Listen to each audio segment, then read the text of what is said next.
علماء نے 16 کام لکھے ہیں جن سے رزق کے دروازے بند ہوتے ہیں، وہ بھی ساتھ ہی ساتھ سن لیجئے۔ ان میں پہلی بات، جوتے پہن کر اور کھڑے ہو کر کھانا، اس سے اللہ تعالیٰ رزق میں تنگدستی پیدا کر دیتے ہیں۔ اور آپ دیکھیں آج یہ عادت اکثر لوگوں کی ہے، گھروں میں بھی ٹیبل پہ بیٹھ کے کھانا کھائیں گے تو جوتے پہنے ہوئے ہوں گے، اور شادیوں میں تو لوگ ویسے ہی کھڑے ہو کے کھانا کھانا پسند کرتے ہیں۔ اس سے اللہ تعالیٰ رزق میں تنگدستی پیدا کر دیتے ہیں۔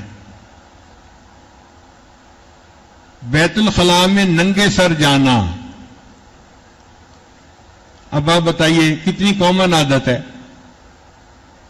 ننگے سر ہی جاتے ہیں سوائے اس کے کہ جس کو سر پہ ٹوپی رکھنے کی عادت ہو۔ اور بیت الخلاء میں باتیں کرنا، پہلے تو سمجھ نہیں آتی تھی، لیکن جب سے سیل فون آیا اب بیت الخلاء میں باتیں کرنے کی بات بھی سمجھ میں آ گئی۔ اس سے بھی رزق کے دروازے بند ہوتے ہیں۔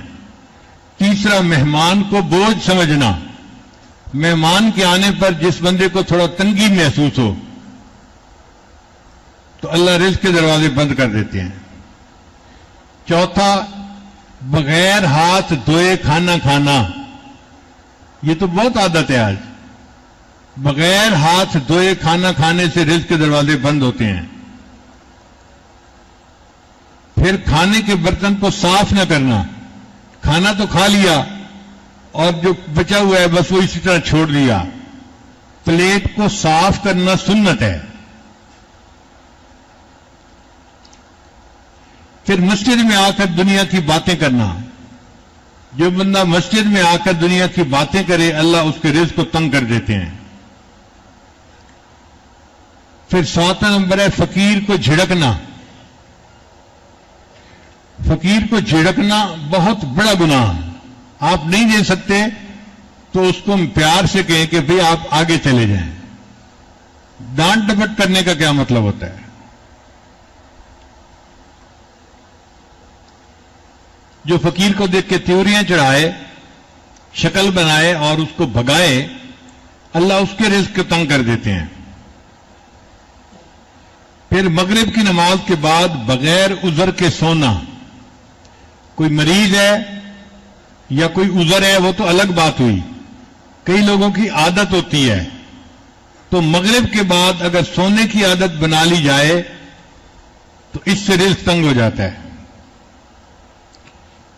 پھر فرض نماز کو قضا کر دینا، اس سے بھی رزق تنگ ہو جاتا ہے۔ 11واں نمبر ہے جھوٹ بولنا۔ جو بندہ زیادہ جھوٹ بولے گا اس کا رزق تنگ ہوگا۔ اور اگر آپ دیکھیں کہ اس کے پاس پیسہ بھی بہت ہے تو سمجھ لیں کہ یہ حرام کا مال ہے، جھوٹ بول کے کمایا گیا ہے، حلال کا مال نہیں ہے۔ پھر گانے بجانے میں دل لگانا، جن کو گانے سننے کا شوق ہوتا ہے، ہر وقت موسیقی لگی رہتی ہے، اس موسیقی کی نحوست کی وجہ سے بھی اللہ رزق کے دروازے بند کر دیتے ہیں۔ اور ایک ہے اولاد کو برا بھلا کہنا، یہ بھی عجیب بات ہے، کئی ماں باپ اولاد کو ہر وقت ہی برا بھلا کہتے رہتے ہیں۔ جو ماں باپ ہر وقت اولاد کو برا بھلا کہتے رہیں گے اللہ ان کے رزق کو تنگ کر دیں گے۔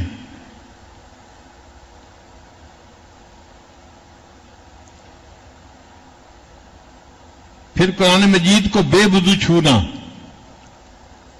قرآن مجید کو انسان جب بھی ہاتھ لگائے تو باوضو ہونا چاہیے، بے وضو ہاتھ لگانے سے رزق تنگی ہو جاتی ہے۔ پھر نظروں کی حفاظت نہ کرنا، غیر محرم کو دیکھنا، جن کو حرص ہوتی ہے نا، ہوس ہوتی ہے کہ ہر گزرنے والی لڑکی کو دیکھو، عورت کو دیکھو، یہ ٹھپا کیسا تو وہ ٹھپا کیسا، تو ان کے رزق کو اللہ تعالیٰ پھر تنگ کر دیتے ہیں۔ اور 16واں ہے اہل و عیال سے ہر وقت لڑتے رہنا۔ کئی لوگ ہوتے ہیں ہر وقت بیوی کے ساتھ کچھ نہ کچھ کھٹ پٹ چلتی رہتی ہے، چھوٹی چھوٹی باتوں پہ، نکمی باتوں پہ، تو جو ہر وقت اپنے اہل خانہ کے ساتھ لڑتا رہے اللہ اس کے رزق کو بھی تنگ کر دیتے ہیں۔